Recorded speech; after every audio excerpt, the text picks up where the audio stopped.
안녕하세요. 김성길 목사와 함께하는 GTS 말씀 묵상 시간입니다.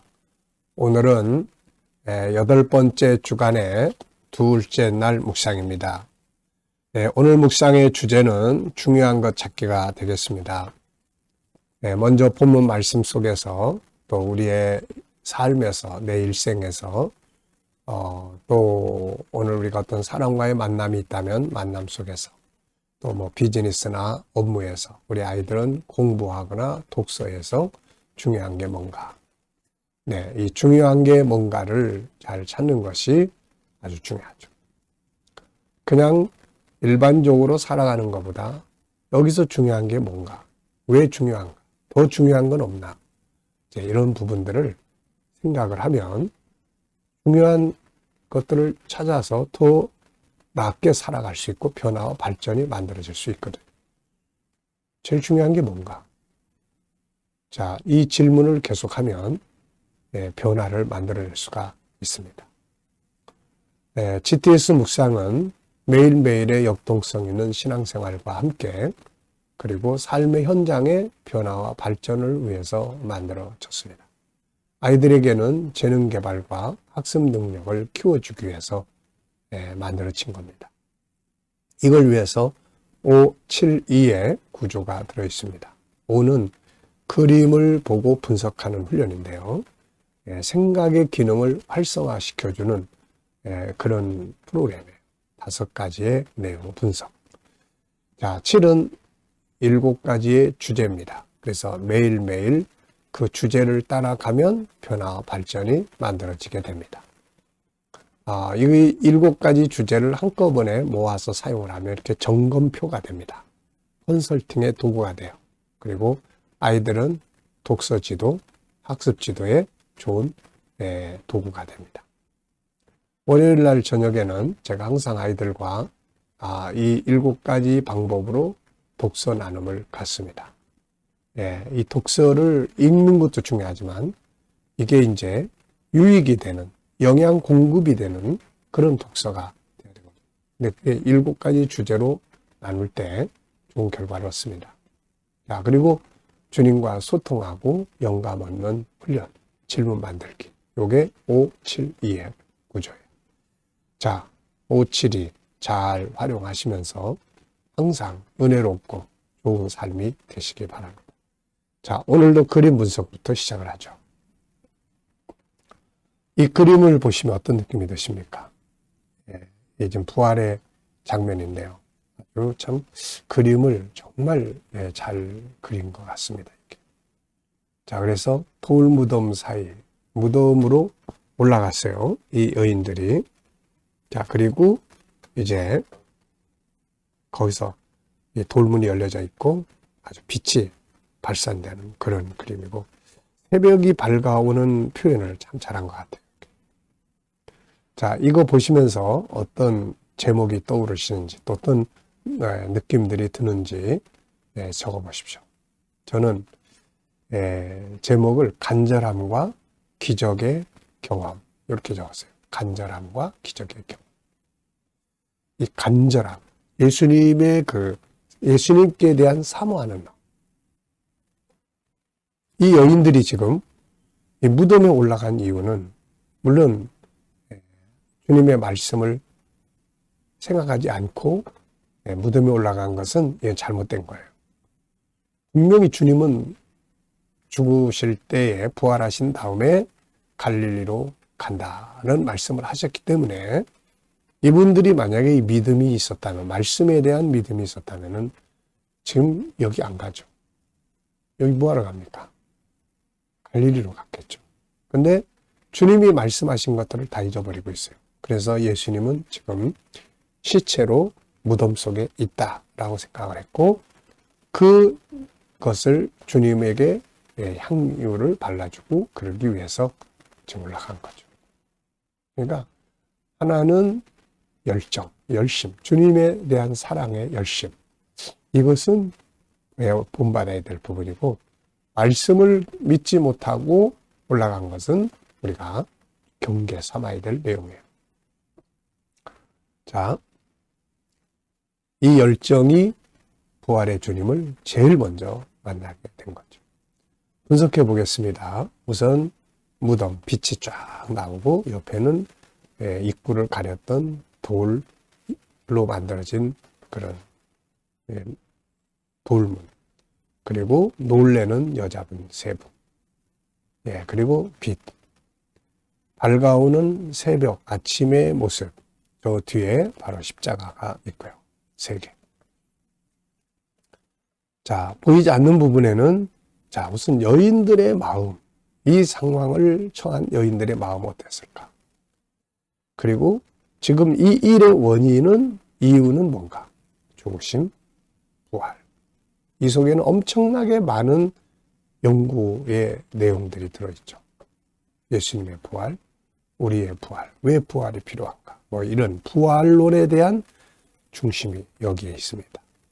그리고 결과, 예수님의 부활은 주님과의 만남을 가질 수 있게 했고 우리의 부활이 앞으로 확실하게 사실이다라는 것을 보여주는 내용이죠. 그러면서 가장 중요한 것은 뭔가요? 부활의 주님, 주님의 부활이죠. 주님의 부활이 있기 때문에 오늘 우리도 주님 만날 수 있고 또 우리의 부활을 소망할 수 있고 이렇게 되는 거죠. 자, 눈 감고요. 그림 한번 연상해 보겠습니다. 자, 먼저 무덤, 빛이 쫙 나오고 옆에 돌문이 옮겨져 있고요. 여인 세 분이 지금 놀라고 있습니다. 저 뒤에 십자가, 그 다음에 밝아오는 새벽의 모습, 돌사이죠. 이 그림과 관계된 성경 말씀. 자, 그래서 먼저 마태복음 28장, 그림의 본문이죠. 누가복음 24장, 고린도전서 15장도 생각이 나는 장면이에요. 바울의 그 부활의 장이죠. 그래서 바울이 예수님의 부활은 필연적인 사건이다. 그래서 모든 사람이 죄로 말미암아 죽었기 때문에 모든 사람이 다 살아야 된다. 예수님의 부활은 바로 이 샘플이다. 그래서 우리도 다 부활하거나 변화하게 될 것이다. 이것을 보여주죠. 인간의 완성은 부활이에요. 부활과 변화 같은 겁니다. 자, 그리고 계시록 20장은 창세기 3장에서 모든 사람이 죽게 됐다라고 선포가 되었다면은 4장부터는 이제 죽음의 역사죠. 근데 계시록 20장은 이제 죽음의 역사가 끝나요. 모든 사람이 다 살아나 부활합니다. 그래서 다시는 죽음이 없는 영생의 세계가 이루어지게 되는 거죠. 자, 상상력 키우기입니다. 이 그림 가운데 두고요. 저는 앞에는 예수님께서 내가 죽으면 부활한다는 말씀하시는 그 장면. 마태복음 16장에도 있고 20장에도 있고 또 26장에 겟세마네 가실 때도 말씀하셨고, 그러니까 계속 말씀하신 거예요. 그 장면. 그리고 현재 부활. 다음 장면은 계시록 20장. 모든 사람의 부활의 장면. 자, 미래를 어떻게 살고 싶은가요? 오늘도 미래 비전 한번 생각해 보시고요. 자, 아이들과 또 묵상을 나누시는 분들은 이 그림에 있는 수학. 우선 원을, 이 둥그런 돌문을 보면은 원, 도형 생각나잖아요. 도형. 네. 자, 이렇게 수학 공식 하나 정도 여기서 또 떠올려보고 가시면은 자연스럽게 수학이 공부가 돼요. 밥상, 밥 먹을 때, 야, 밥상에, 여기에 있는 밥상에 수학 공식 하나 생각해 볼까? 또 동네, 또 피자집에 갔으면은, 자, 여기서 우리가 할 수 있는 수학이 뭐가 있을까? 이렇게 해주면은, 이제, 수학이 살아있는 거죠. 이렇게. 그러면 어렵지 않게 할 수가 있습니다. 근데 책 앞에서만 고민하다가 끝나니까 이게 답을 맞춰도 그 다음에 만나면 잘 모르는 수학이 되는 거예요. 자, 본문 읽어보겠습니다. 마태복음 28장 1절로 10절. 안식일이 다 지나고 안식 후 첫날이 되려는 새벽에 막달라 마리아와 다른 마리아가 무덤을 보려고 갔더니 큰 지진이 나며 주의 천사가 하늘로부터 내려와 돌을 굴러내고 그 위에 앉았는데 그 형상이 번개 같고 그 옷은 눈같이 희건을 지키던 자들이 그를 무서워하여 떨며 죽은 사람과 같이 되었더라. 천사가 여자들에게 말하여 이르되 너희는 무서워하지 말라. 십자가에 못 박히신 예수를 너희가 찾는 줄을 내가 아노라. 그가 여기 계시지 않고 그가 말씀하시던 대로 살아나셨느니라. 와서 그가 누우셨던 것을 보라. 또 빨리 가서 그의 제자들에게 이르되 그가 죽은 자 가운데서 살아나셨고 너희보다 먼저 갈릴리로 가시나니 거기서 너희가 배우리라 하라. 보라, 내가 너희에게 일렀느니라 하거늘 그 여자들이 무서움과 큰 기쁨으로 빨리 무덤을 떠나 제자들에게 알리려고 다름질할세. 예수께서 그들을 만나 이르시되 평안하냐 하시거늘 여자들이 나아가 그 발을 붙잡고 경배하니 이에 예수께서 이르시되 무서워하지 말라. 가서 내 형제들에게 갈릴리로 가라 하라. 거기서 나를 보리라 하시니라. 아멘. 자, 감사한 거 적어보겠습니다. 어제 어디에서 어떤 일을 하셨나요? 한번 쭉 생각해 보시면서 감사한 거 적어보시기 바랍니다. 자, 오늘 또 하루 일과 시작하면서 감사하고 싶은 거 적어보시고요. 또 미래를 생각하시면서 미래 비전, 또 미래의 비전 이루어지고 또 감사하고 싶은 것들 적어보시면 됩니다. 본문에서 오늘 느껴지는 것은 무엇인가요? 오늘 전 4가지를 적어봤어요. 첫째는 말씀하시던 대로 살아나셨다. 그냥 우연히 어쩌다가 아니라 말씀하신 대로 살아나셨다. 그래서 우리 신앙의 기준은 철저하게 말씀이 되어야 하는 것이죠. 자, 그리고 두 번째는 이제 여인들이 주님을 만납니다. 만남의 신앙이에요. 부활하셨기 때문에 만날 수 있는 거예요. 그분과의 만남이 인생의 전환점을 만들어주는 거죠. 신앙은 그분과의 만남이에요. 세 번째는 평안하냐? 평안하냐? 주님이 우리들에게 원하시는 것은 바로 이 평안입니다. 평안하냐? 이 질문을 제자들이 모여있는 곳으로 가셔서도 너희에게 평안이 있을지어다. 항상 마태복음 10장에서 제자들을 전도자로 보내실 때도 집에 들어가면 어느 집이든지 평안을 기도해라. 이런 말씀을 하시죠. 예수 안에서의 평안함. 네 번째는 거기서 나를 보리라. 거기서 나를 보리라. 무덤에서 나를 보리라. 이게 아니라 갈릴리, 거기서 나를 보리라. 그래서 우리가 항상 주님이 만나자고 약속한 장소, 거기를 가야죠. 아브라함은 모리아 산, 이삭을 제물로 바치던 그 자리에서 하나님을 만나게 된 거죠. 야곱은 베델입니다. 그러니까 거기서 나를 보리라. 오늘 우리가 주님 만나야 될 장소가 어딘지 한번 생각해 보시기 바랍니다. 자, 본문에서 중요하다고 생각되는 건 뭔가요? 저는 살아계신 주님 이렇게 적어봤고요. 주님이 살아계시다는 게 제일 중요한 거죠. 나의 삶의 한 영역에서 중요한 것을 생각해 보기. 업무, 관계, 공부, 일과 또 일생. 그것이 왜 중요한가요? 더 중요한 것은 없나? 저는 일단 업무를 항상 정리를 합니다. 업무를 다룰 때 제일 중요한 게 뭐죠? 열정이에요. 하는 동 마는 동 이게 아니라 적당하게 하는 게 아니라 열정이에요. 열정을 쏟아부어야 일이 효과적입니다. 그리고 감사해요. 그 다음에 전문가 되는 것. 전문가는 이론에 밝아야 하고 임상을 많이 해봐야 되고 응용의 능력을 가질 수 있는 자입니다. 이런 사람이 바로 전문가예요. 그리고 비전.